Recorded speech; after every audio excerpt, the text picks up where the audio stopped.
guys? I just finished watching the tape, and I've never been more confident that Erin Blanchfield is going to deliver Manon Fiorot's first UFC loss this Saturday at UFC Atlantic City. Let's talk about this fight.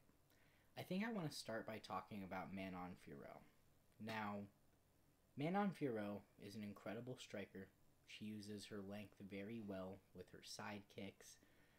She uses a really good variety of kicks too in her fights to capitalize on the length of her legs often and to keep people outside of boxing range. And she, whenever she does employ her boxing, really likes to dart in and then kind of V-step out. And she's really successful with those, obviously. She's undefeated in the UFC. But I watched that fight with Jennifer Maia back because it's the only fight she's given up a takedown in. So it's definitely the one that we want to look at, see how she gave up that takedown, why, and if it's anything that Erin Blanchfield could do or build off of. But before we even get to that, we have to talk about the striking. Because Erin Blanchfield's striking is underrated. And she showed that against Jessica Andrade. Now, we might have forgotten it, because in the Taila Santos fight, she started out having a rough time with Taila Santos' speed. And I expect her to have a rough time with Manon Fiorot striking to start as well. And I think a lot of that will come down to those side kicks, not being able to get into boxing range. But where I think she will have success is in countering Manon Fiorot. And that's where Jennifer Maia had success in their fight as well, when she fought Manon Fiorot. Whenever Manon Fiorot would crash with these blitzes, Jennifer Maia was timing elbows, she was timing left and right hands on Manon Fiorot, and she was landing at will on these. And commentary wasn't really talking about it, but she was landing successfully over and over again whenever Manon Fiorot decided to crash with these blitzes and these V-steps. And Erin Blanchfield has the timing. She showed that in her fight with Jessica Andrade as well. She was timing Jessica Andrade well with counters, but she was getting caught against Jessica Andrade as well, and I expect her to get caught here. But here's the thing, I actually like her getting caught against Jessica Andrade. Not because she should be. I think that obviously you would like her striking to be clean enough where she's not getting caught by Jessica Andrade. But she is a grappler fighting somebody whose primary way of winning fights is her striking. So you expect her to look worse on the feet. And she actually really didn't. She was getting caught, and her striking didn't look as nuanced or complicated at times as Jessica Andrade's. You saw better elbows from Jessica Andrade, but where did you see the impact in striking? Erin Blanchfield landing over 40 strikes to Jessica Andrade's head alone in just round one. That's where you saw the impact. And were these just nothing strikes too? No, they weren't. They actually caught and stunned her once. Jessica Andrade was stunned by the 1-2 of Erin Blanchfield, and at one point in time she was actually wobbled. Her knees were actually wobbled by an Erin Blanchfield too as well. So in this striker v grappler matchup, you saw Erin Blanchfield landing the more powerful shots. Now, did you see Jessica Andrade land with power? Yes, and that's why I like that Jessica Andrade landed on Erin Blanchfield, because she landed with power on a counter right hand and presumably hurt Erin Blanchfield. But Erin Blanchfield clinched up. She recovered a little bit, and it wasn't like a clinched up and pushed her away against the cage and had a ton of time to recover. She clinched up in a collar tie for a little bit, and Jessica Andrade got out of that collar tie. Blanchfield re-engaged the clinch, and Jessica Andrade got out again, and then they circled back out. And Erin Blanchfield wasn't timid. She wasn't afraid of walking forward to Jessica Andrade after getting hurt by her power and feeling her power. She kept walking forward. And you saw her willing to strike with her throughout the rest of that round and into round two. And then there's also another thing we have to talk about there, in that I think Jessica Andrade is scarier on the feet than Manon Fiorot. Who's a better striker? Manon Fiorot every day. But who's got more knockouts in the UFC proportional to their fights? I'm going to have to go with Jessica Andrade on this one. She's got more knockouts in fights that matter too than Manon Fiorot does. Her only knockouts have been in her first two fights, and she's been to decision in every fight since. I don't see her knocking out Erin Blanchfield, and to be honest with you, I think that's the only way that she wins this.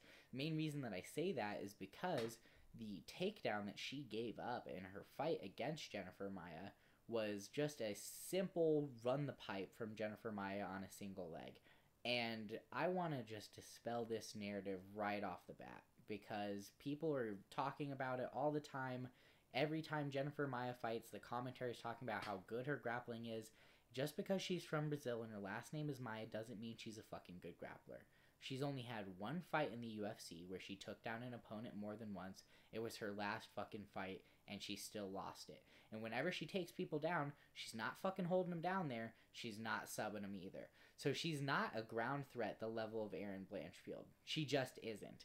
And if she's able to get you down with a simple run the pipe, single leg, then Erin Blanchfield will at some point too.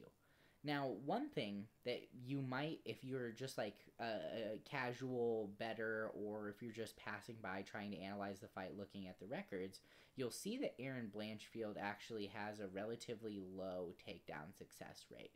And you might actually compare her takedown success rate to someone like Merab's, because I feel that the way that we understand takedowns and takedown attempts in MMA is oftentimes really flawed, and Merab has really highlighted this over the last couple years, and I used to shit on him for it relentlessly, because at times it can be super boring the way that he employed it, for instance, against Jose Aldo, and in many points in time during the Piotr Jan fight as well. But failing a takedown attempt isn't necessarily a bad thing. So look at the Jessica Andrade fight with Erin Blanchfield again. She fails a takedown early, and it counts as a failed takedown on the stats. But when she went for this takedown, she was still being successful, like I said, with Jessica Andrade in the strike. She won round one of striking with Jessica Andrade, in my opinion. But she goes for this takedown attempt, quote-unquote takedown attempt, and she gets a body lock of sorts, but she doesn't really try and go for a trip or anything like that. She just takes that body lock and lets Jessica Andrade dig her underhooks in and pushes her up against the cage. Now, what's the impact of that if she fails the takedown? One, she's not letting Jessica Andrade control what Jessica Andrade is doing. She's not letting Jessica Andrade control where they are positioned in the fight. She's not letting Jessica Andrade control whether or not they're striking or grappling. And she's forcing Jessica Andrade to defend against a takedown, because if she doesn't dig those underhooks, then she is going to get taken down. So if she tries to strike or anything like that, then she's going to end up on her back, and that's not good in this matchup. Even if you're somebody with the grappling, the caliber of Jessica Andrade, you don't want to go to the ground with Erin Blanchfield. But she failed that takedown, got Jessica Andrade to the clinch, and also forced Jessica Andrade to engage her biceps and her muscles in working those underhooks against her, which is going to slow down her striking as well, because when your arms are filled with blood and lactic acid from grappling and from wrestling, you can't strike as fast as you would be able to normally. If you let a striker just strike with you for 25 minutes, that's not going to tire out their arms, because they've done countless repetitions of striking like that before. It's not going to tire them out. But if you take someone, even if they have a lot of grappling repetitions, they can't control how their muscles and blood and lactic acid respond to having to squeeze and having to engage those muscles intensely in the grappling. You don't engage your muscles the same way striking as you do grappling. And Erin Blanchfield used that brilliantly against Taila Santos. She was getting pieced up in round one by Taila Santos, was having no success in the striking whatsoever against Taila, but she was able to utilize her grappling even without getting significant ground control time or anything of that sort until round two, when Taila Santos actually made a mistake and allowed Erin Blanchfield top position.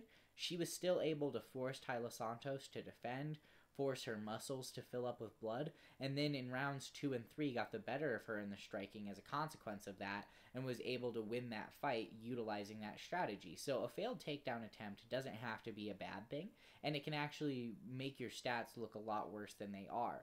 But in the fights where Erin Blanchfield was seriously committing to every takedown attempt, she was successful on most of them. She went 7 for 8 on takedowns against Miranda Maverick, for example, who is on a great run since that loss as well. So that's a credentialed win there against somebody who's no slouch on the ground either, as Miranda Maverick has been looking great on the ground in her fights too. So there's that to consider as well. I think as well, Erin Blanchfield is much better at ground control than Jennifer Maia, especially in her recent fight. She only needed one takedown against Jessica Andrade, and what was beautiful about what she did when she got to the ground with Jessica Andrade is that Jessica Andrade built up well and was able to defend the attacks of Erin Blanchfield initially, but Erin Blanchfield realized that Jessica Andrade was going to be able to get up to her feet for sure, and instead of trying to cling onto that position or do something that would make it to where she wouldn't have an advantageous position when Jessica Andrade inevitably got up, she dove for her back and managed to clinch up a rear naked choke while Jessica Andrade was mid-transition, which is a high-level thing to do. And that there's moments like that where even if you see the roughness in Erin Blanchfield's game, you can see incredible strikes too, which is why so many people, myself included, believe that she will be the next flyweight champion at 125, whether Valentina or Grasso wins their rubber match. I don't care. She's beating either of them, and I'm a huge fan of Alexa Grasso as well. Furthermore, I think one thing that not enough people are talking about in this matchup is that while Fiorot is also getting better in between fights, Blanchfield is improving massively between fights. Her striking looked so much better against Jessica Andrade than it did in her previous outing, and I expect to see a similar thing to that in this fight too, where since she's been out for a while now, she's had time to improve her striking, especially in a matchup where she didn't look great in the striking. She's going to look fantastic in it. She's improving between fights a lot. She's going to be in a matchup that matters a ton for her here too, so close to the belt. And I really think that the cards are aligned for Erin Blanchfield to get it done this weekend. But let me know what you guys think. Do you think that Blanchfield is going to get it done this weekend, or do you think that Manon Fiorot will instead take Erin Blanchfield's undefeated UFC record? I'm really curious to hear your thoughts down below. Leave a like if you liked, sub for more. Peace.